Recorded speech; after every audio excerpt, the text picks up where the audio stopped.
Hello guys, welcome to my YouTube channel.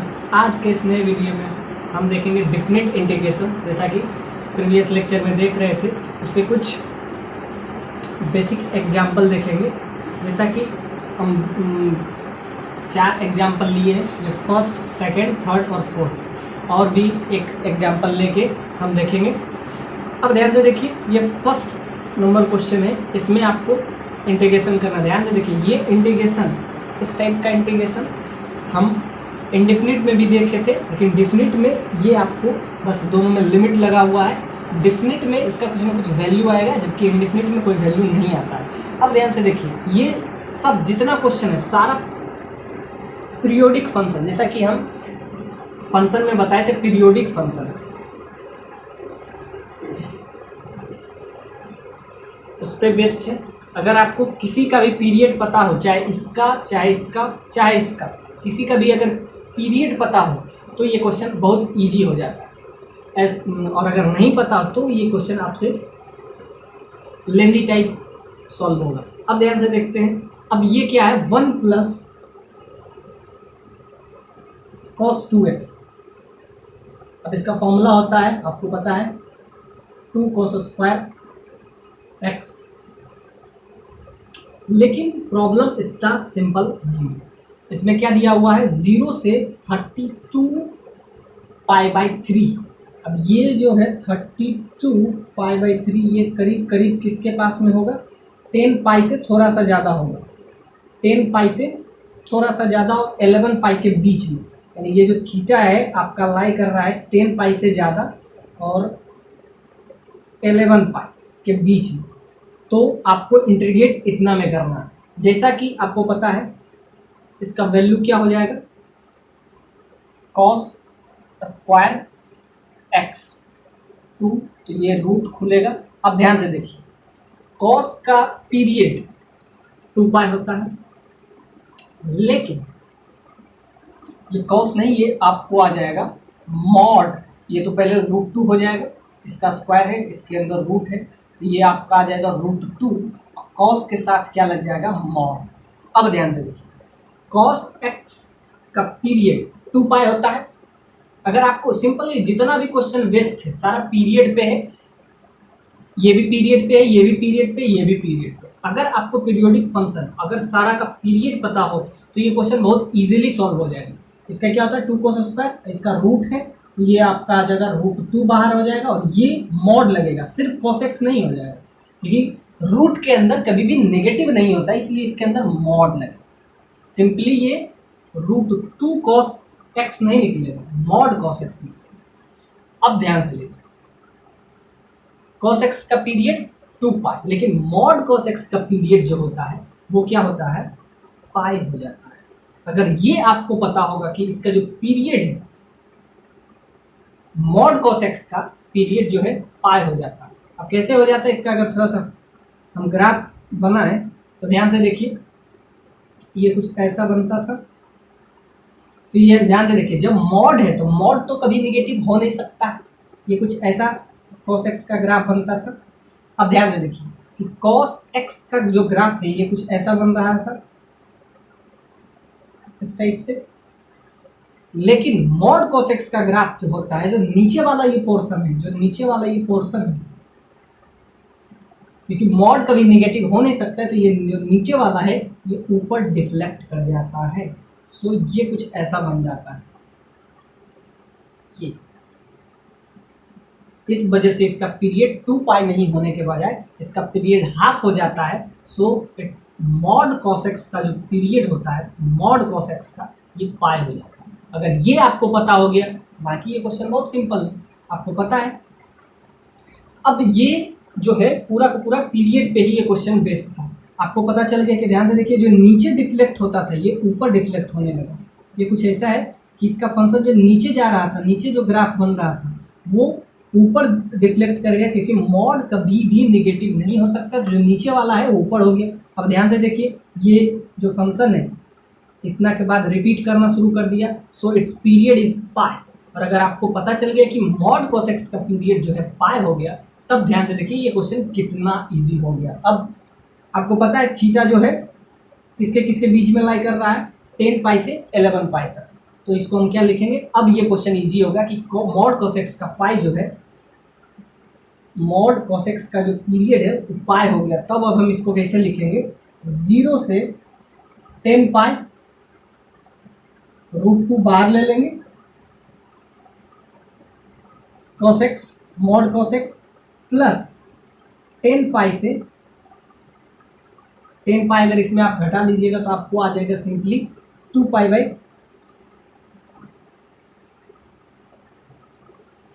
3। ये इसको आप लीजिए, 10 पाई से आपको कहाँ तक जाना है, 10 पाई से 32 पाई बाई 3। अब ध्यान दीजिए, इसको आप कीजिए मॉड, √2 को बाहर ले लेते हैं, तो √2 आपका बाहर हो जाएगा और ये हो जाएगा cos x का मॉड। अब क्वेश्चन कितना सिंपल हो गया। अब ध्यान से देखिए, ये जो है, क्योंकि हमको क्या चाहिए, पॉजिटिव चाहिए, तो पॉजिटिव, ध्यान से देखिए, अब इसमें cos x का पीरियड आपको पता है कितना, पाई। तो ध्यान से दीजिए, जब भी इस टाइप का फंक्शन हो, 0 से 10 पाई cos x और √2 बाहर रहे, तो ध्यान से देखिए, अगर इसका पीरियड इस फंक्शन, इस fx का जो पीरियड आपको है पता है, तो और अगर इसके लिमिट में वो पीरियड, अपर लिमिट में पीरियड वो दिख रहा है, तो ध्यान से देखिए, इसमें लिखेंगे 10n इंटू पीरियड को आप p से डिनोट कीजिए और सिंपली 0 से n बाहर आ जाएगा और period n into period, n क्या है, कोई भी इंटीग्रल वैल्यू। अब ध्यान से देखिए, कुछ भी यहाँ पे इंटीग्रल वैल्यू है और बाकी यहाँ पे फंक्शन हो जाएगा, फंक्शन और dx। तो ध्यान से देखिए, इसका अगर पीरियड पता हो जाए तो ये काम कितना आसान हो जाएगा। अब ध्यान से करेंगे, ध्यान से देखिए, इसको लिखेंगे 0 से 10 इंटू पाई √2, ये तो कांस्टेंट है, ये तो चलता रहेगा, cos x का मॉड dx। अब ध्यान से देखिए, जब पीरियड पता हो, पीरियड क्या है कि इतना बार, एक बार रिपीट कर रहा है, फिर रिपीट कर रहा है, तो एक बार अगर आपको पता हो तो वही 10 टाइम्स कर लेंगे। सो 10 पाई तक हमको उस इंटीग्रेट नहीं करना है, 0 से पाई तक इंटीग्रेट करना है, 10 से उसको डायरेक्ट मल्टीप्लाई करना है। क्यों, क्योंकि मॉड है, मॉड कभी निगेटिव हो नहीं सकता है, तो 10 टाइम्स में मल्टीप्लाई कर देंगे और बाकी जो चल रहा था वो चलेगा।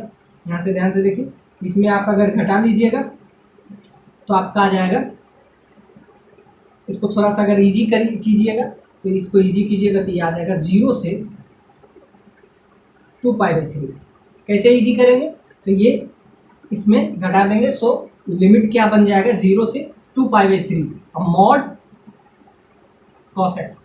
ध्यान से देखिए, सेकेंड क्वाड्रेंट में cos निगेटिव हो जाता है, तो उसमें क्या ब्रेक करेंगे, तो 0 से ये हो जाएगा आपका पाई बाई 2 तक पॉजिटिव, इसको ब्रेक करेंगे और पाई बाई 2 से 2 पाई बाई 3 तक में मॉड जो है नेगेटिव साइन के साथ ओपन हो जाएगा, बाकी dx हो गया। सो ये अब क्वेश्चन अब कितना सिंपल हो गया।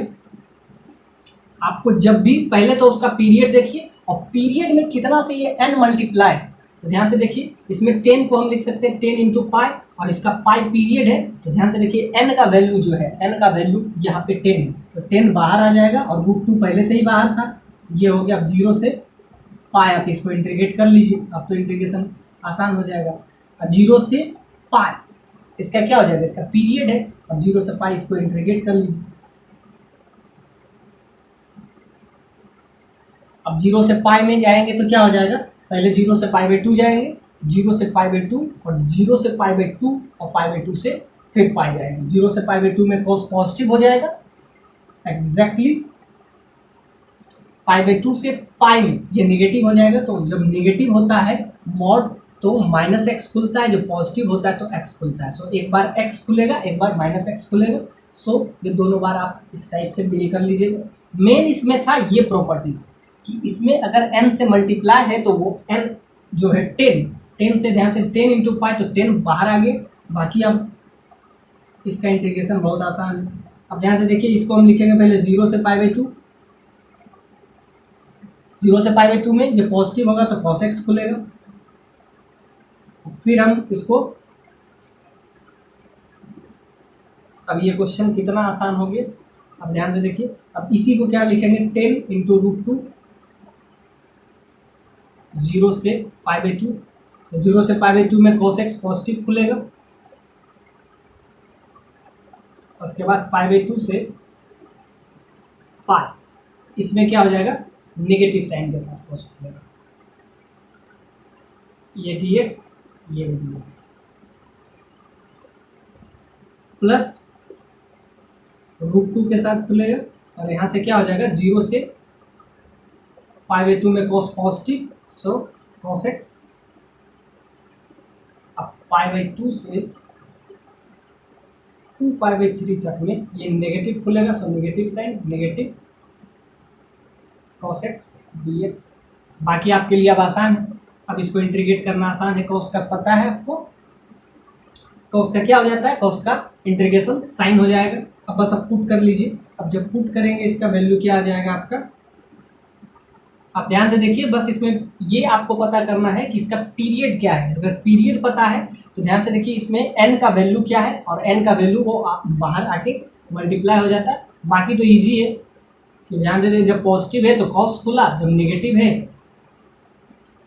तो माइनस cos खुला। पॉजिटिव जब रहता है मोड के अंदर तो वो एज इट इज फंक्शन निकल जाता है, और नेगेटिव साइन रहता है तो माइनस साइन के साथ वो बाहर आ गया। बाकी इसका इंटीग्रेशन तो बहुत आसान है, आपको पता है। अब इसको इंटीग्रेट करने के लिए आप सिंपली यूज कीजिए, अब 10√2 ये तो बाहर ही रहेगा, अंदर क्या चलेगा, इसका हो जाएगा sin x, अपर लिमिट क्या हो गया, upper limit π/2, lower limit 0, minus, अब इसका करेंगे, इसका भी साइन हो जाएगा sin x, अपर लिमिट हो जाएगा पाई, लोअर लिमिट हो जाएगा π/2। ये फर्स्ट वाले का है एग्जैक्टली यही √2 से मल्टीप्लाई कर लीजिए, यही आ जाएगा सेकेंड वाले का भी। अब उसमें लिमिट अलग रहेगा sin x, लोअर लिमिट आपको 0 से π/2 एग्जैक्टली, माइनस ये भी sin x आ जाएगा, लोअर लिमिट π/2, अपर लिमिट पाई, 2π/3। अब बस इसमें वैल्यू पुट कर लीजिए, आपका फर्स्ट वाले का आंसर आ जाएगा। अब ध्यान से देखिए, अगर फर्स्ट वाले का आ गया, अब इसका पीरियड क्या होता है, ये जो जितना भी क्वेश्चन हम करवा रहे हैं सारा पीरियोडिक फंक्शन के लिए ही करवा रहे हैं, तो इसका पीरियड अगर आपको पता हो x माइनस मॉड x का, इसका पीरियड आपको पता होना चाहिए। ये जो होता है ये फ्रैक्शनल x हो जाता है, अब फ्रैक्शनल x का पीरियड एक्चुअली में 1 होता है। यह पहले भी बताया, फ्रैक्शनल और ग्रेटेस्ट इंटीजर फंक्शन, इसका जो पीरियड होता है वो 1 होता है, फ्रैक्शनल x का पीरियड। अब आपको पीरियड पता चल गया तो ध्यान से इसको 100 को लिखेंगे, 100 इंटू 1, 0 से 1, ये जो n है, n ये बाहर आ जाएगा इस केस में। इस केस में जब ये बाहर आएगा तो क्या हो जाएगा इसका वैल्यू। हमको हर बार क्या करना होता है, जितना भी अभी क्वेश्चन बता रहे हैं इसमें एक्चुअली होता है 0 से n इंटू p क्या है, period of this function, this fx function, इसके साथ dx रहता है। तो ये जो n है, n क्या है, कुछ भी इंटीजर है, यहाँ पे 100 है तो n बाहर आ जाता है, और 0 से p मतलब उसका पीरियड, fx dx हो जाता है। ये इसमें भी लगेगा, तो इसमें n का वैल्यू क्या हो जाएगा, n का वैल्यू इसमें 100 हो जाएगा। 0 से 1 क्या होता है, इस फ्रैक्शनल पार्ट का 1 जो होगा पीरियड होगा। बाकी अब ये प्रॉब्लम बहुत आसान हो जाएगा। एग्जैक्टली इसमें भी, ये भी आपका फ्रैक्शनल पार्ट है, इस फ्रैक्शनल पार्ट का पीरियड क्या हो जाएगा, 1। याद रखिएगा, फ्रैक्शनल पार्ट का पीरियड जो होता है 1 होता है। ग्रेटेस्ट इंटीजर का भी पीरियड 1 ही होता है, 1 के बाद वो रिपीट करते जाता है इस टाइप से। तो इसका जो हम फंक्शन बताए थे, तो इस जो चारों क्वेश्चन में हम देखे तो इसमें आपको पहले ये पता करना है कि पीरियड क्या है। इसमें भी आपको पता है तो यहाँ पे क्या हो जाएगा, ये क्वेश्चन आपका इजी करना बहुत आसान हो जाएगा। बस ये तीनों प्रॉब्लम जो है पीरियड पे बेस्ड क्वेश्चन है। बाकी इसमें वैल्यू पुट कर दीजिए, ध्यान से देखिए, तो यहाँ पे ये क्या आ जाएगा, इसका वैल्यू 1 हो जाएगा, इसका हो जाएगा पाई में 0 -1, ये भी 1 हो जाएगा, पाई में 0, π/2 में -1 पाई में 10। तो इसका आप ध्यान से देखिए, तो यहाँ से 2 आया, 2 इसको मल्टीप्लाई करेंगे तो क्या हो जाएगा, 20√2 यहाँ से क्या हो जाएगा, यहाँ से भी 1 आएगा, यहाँ से भी, यहाँ से 1 आ जाएगा एग्जैक्टली। अपर लिमिट जब रखते हैं तो इसमें √3/2 ये आ जाएगा, पाई/2 पे 1, ध्यान से देखिए 112 हो जाएगा। यहाँ से कुछ वैल्यू थोड़ा सा डिफरेंट आएगा,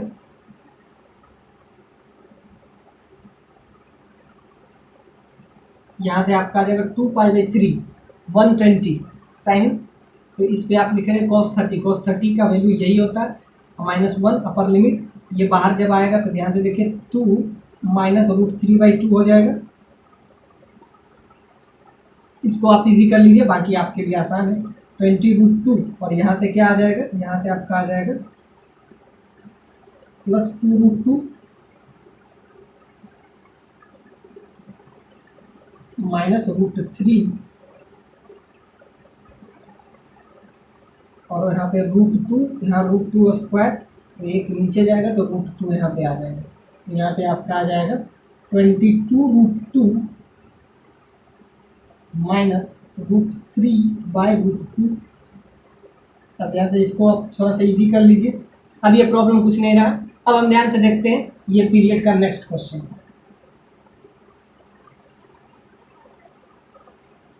ये वाला क्वेश्चन 0 से 100 e⁻x minus greatest integer function, इसका dx निकालना है। तो ध्यान से देखिए, इसमें क्या हम करते हैं, हमेशा इसका पीरियड में लिखते हैं। तो इसका पीरियड क्या होता है, इसका पीरियड 1 हो जाएगा। तो e के पावर, इसको कुछ देर के लिए आप t ले लीजिए, पीरियड तो इसी का चल रहा है x minus greatest integer function, इसको आप कुछ देर के लिए t ले लीजिए। इसका पीरियड क्या हो जाएगा, इसका पीरियड हमेशा 1 हो जाएगा, x minus greatest integer function, इसको आप t ले लीजिए, एज्यूम कर लीजिए। यहाँ से आ जाएगा dx बराबर dt। ये तो कुछ भी कांस्टेंट वैल्यू आएगा ना, ग्रेटेस्ट इंटीजर फंक्शन कुछ भी वैल्यू आए कांस्टेंट आएगा, dx बराबर dt। इसको आप डायरेक्ट यहाँ से आपका आ जाएगा dx बराबर dt, ये फंक्शन आपका बन जाएगा। अब ध्यान से लिखिए, जब x बराबर 0 पुट करेंगे, x बराबर जब 0 पुट करेंगे तो t बराबर भी 0 हो जाएगा। जब x बराबर 100 पुट करेंगे, ध्यान से देखिए, x बराबर जब 0 पुट करेंगे तो 0, x बराबर जब 100 पुट करेंगे तो 100 का अगर आप ग्रेटेस्ट इंटीजर फंक्शन लेंगे तो क्या आ जाएगा, 100 ही आ जाएगा। तो यहाँ से आपका आ जाएगा जी, इसको t ले लीजिए ये वाला, इसमें आपका पीरियड क्या हो जाएगा, ये फ्रैक्शनल पार्ट है, इसका पीरियड 1 होता है तो 0 से 1 लिखेंगे और 100 को हम बाहर ले जाएंगे तो e⁻x minus greatest integer function x dx हो जाएगा। तो यहाँ से आपका क्या आ जाएगा, ध्यान से देखिए, जो इसमें 10 पाई बाहर आ रहा था, 10 बाहर आ रहा था, इसमें क्या आ जाएगा, n इंटीजर क्या हो जाएगा 10 e⁻ हो जाएगा। अब ध्यान से 0 से 1 में जब रहेगा तो ग्रेटेस्ट इंटीजर फंक्शन का वैल्यू क्या हो जाएगा, 0 हो जाएगा, सिर्फ x बचेगा dx। अब ध्यान से दिया 100 बाहर आ गया, अब इसका इंटीग्रेशन क्या होता है 0 से 1, अब x का इंटीग्रेशन x हो जाता है, अपर लिमिट रखिएगा 1, लोअर लिमिट 0, तो यहाँ से आपका आ जाएगा 100 इंटू अपर लिमिट जब रखेंगे 1 तो e-1, तो ये आपका हो गया इसका आंसर, ये सेकेंड वाले का। एग्जैक्टली थर्ड वाले का भी इस तरीके से ही आ जाएगा। थर्ड वाला क्वेश्चन भी आप इसी तरीके से सॉल्व कर लीजिए। क्या है, 0 से n x minus greatest integer function dx, ये भी इसका पीरियड क्या हो जाएगा, 1 हो जाएगा। सो इंटू 1 मल्टीप्लाई में है तो ये n बाहर आ जाएगा तो n हो जाएगा 0 से 1 greatest integer function x minus greatest integer function x dx। अब 0 से 1 रहेगा तो ग्रेटेस्ट इंटीजर फंक्शन का वैल्यू क्या होता है, 0 हो जाएगा, तो यहाँ सिर्फ x बचेगा।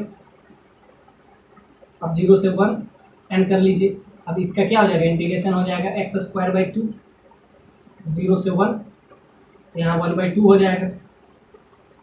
अब बाहर n था तो n/2 हो जाएगा। ये दोनों क्वेश्चन देख लिए। अब लास्ट क्वेश्चन हम देख लेते हैं। लास्ट क्वेश्चन ये है, लास्ट क्वेश्चन आपके लिए थोड़ा सा इजी है, थोड़ा सा चैलेंजिंग है, क्योंकि इसमें 0 से, ये हम पहले बता भी चुके हैं, sec²x, ये आपसे IIT में क्वेश्चन ही पूछा गया है। ये जो है IIT आपसे ये क्वेश्चन पहले पूछ चुका है। X square minus pi square by 16, limit जो है आपका x tends to pi by 4 पे। अब जब x tends to pi by 4 है, अब ध्यान से देखिए इसमें इंटीग्रेशन भी है, इसको डिफ्रेंसिएशन भी है। ध्यान से देखिएगा, ये 0/0 फॉर्म है। 0/0 फॉर्म में क्या करते हैं, ऊपर को एल हॉपिटल हम यूज करते हैं, एल हॉपिटल आप इसमें भी यूज कीजिएगा, आपका आंसर आ जाएगा। अब क्या करेंगे, इसको फंक्शन में डाल दीजिए f, इसमें हो जाएगा सेक स्क्वायर x, उसके बाद फिर अपर लिमिट का डिफरेंशिएशन, पहले तो अपर लिमिट डालिए और फिर अपर लिमिट का डिफरेंशिएशन, इसमें हो जाएगा 2 sec square x। Sec square का क्या होता है, सेक स्क्वायर का, अब सिंपल सा बात है, डिफरेंशिएशन कर लीजिए, सेक x इंटू 10x, अब डिवाइडेड बाई इसका कीजिएगा तो नीचे आपका आ जाएगा सिर्फ 2x। अब लिमिट इसमें पुट कर दीजिए, x tends to pi by 4, आपका वैल्यू आ जाएगा, यही आपका आंसर हो जाएगा। पाई बाई 4 पुट कीजिएगा तो यहाँ से आपका आ जाएगा सेक स्क्वायर पाई बाई 4 पे यहाँ पे 2 आ जाएगा, f of 2 sec x into 10x, और यहाँ पे आप रखिएगा तो 2 इंटू, इसका वैल्यू क्या हो जाएगा, इसका वैल्यू आपका हो जाएगा sec pi by 4, cos pi by 4 actually में होता है 1/2, 1/√2। कॉस है तो सेक हो जाएगा 2, तो यहाँ से भी आपका 2 इंटू 2 आ जाएगा, और सेक pi by 4, sec pi by 4 हो जाएगा 1 सिर्फ √2, एग्जैक्टली 10 पाई बाई 4 1 हो जाएगा, तो ये आपका हो जाएगा 2 इंटू 2 यानी 4√2 एफ ऑफ 2। तो क्या किए, अपर लिमिट डालिए, फिर उसका डिफरेंशिएशन, फिर एल हॉपिटल लगाइए, तो ऊपर का डिफरेंशिएशन ऊपर, नीचे का डिफरेंशिएशन नीचे।